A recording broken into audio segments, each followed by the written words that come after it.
Hi friends, ఈరోజు మీ ముందుకి నందమూరి బాలకృష్ణ గారు రాబోయే సినిమాలు గురించి ఒకసారి చెప్దాం.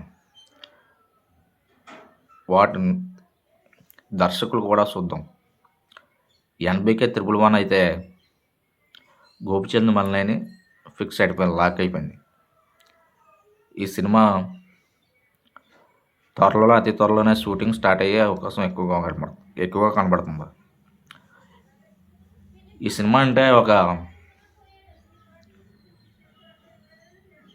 సముద్రపు దొంగ సినిమా అంటున్నారు. మరి స్టోరీ అది ఎంతవరకు నిజమా అబద్ధం అన్నది ముందు ముందు తెలుస్తుంది. సినీ వర్గాలు ఇన్సైడ్ టాక్ మాత్రం బాలకృష్ణ గారు మాత్రం సరికొత్త లుక్లో చూపిస్తున్నాడని వార్తలు ఎక్కువ వినిపిస్తున్నాయి.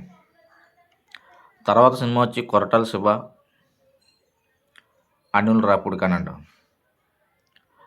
అనిల్ రాపూడితో 2027 సంక్రాంతికి ప్లాన్ చేస్తున్నారని ఎక్కువ వార్తలు వినపడుతున్నాయి.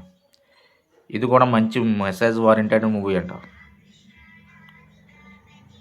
అనిల్ రాపూడి బాలకృష్ణతో పెద్ద ఇట్టు కొట్టాలని డిసైడ్ అయిపోరలో ఉంది.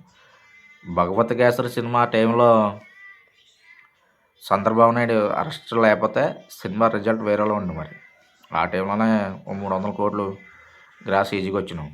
ఏంటో కానీ బాలకృష్ణ గారికి సినిమాలు హిట్ అవుతున్నాయి కానీ కరెక్ట్ రిలీజ్ టయానికి రాజకీయ విషయాలు ఏదో ఒకటి అడ్డొచ్చేస్తున్నాయి.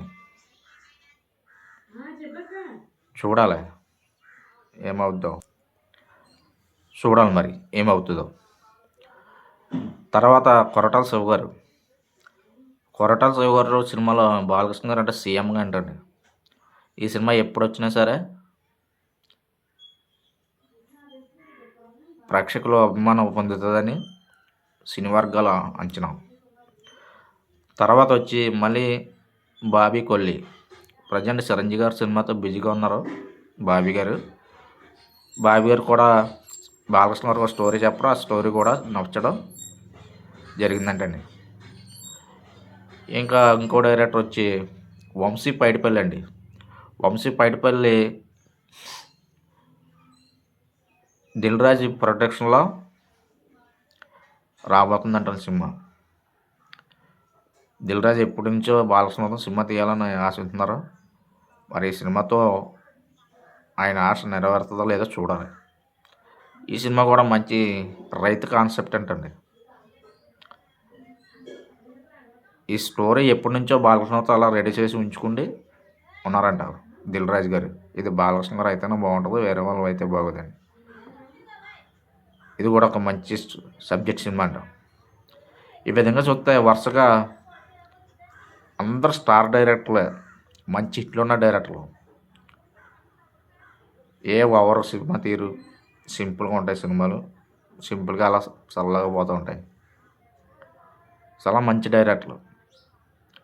బాలకృష్ణ లైనప్ అంటే చాలా బాగుంది. ముందు ఇందులో ఒక 2 హిట్లు ఖచ్చితంగా భారీ హిట్లు అయ్యే అవకాశం ఎక్కువగా ఉంది. నాకు ఎందుకో నెక్స్ట్ ఎన్బికే 111 పెద్ద హిట్ అయ్యేలా కనబడుతుందండి. ఫ్యాన్స్ బాగా ఆకలితో ఉన్నారు.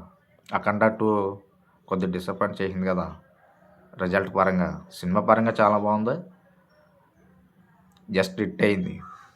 ఇది సినిమా ఎంతో పెద్ద హిట్ అవ్వాలి, జస్ట్ హిట్ అయింది కొన్ని కుట్రల వల్ల.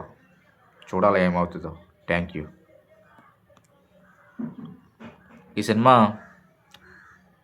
పెద్ద హిట్ అయ్యే అవకాశం ఎక్కువ కనబడుతుంది. తర్వాత కొరటాల శివ గారు కూడా ఇది కూడా ప్యాన్ ఇండియా మూవీ అండి. చూడాలి ఏమవుద్దో. Thank you very much.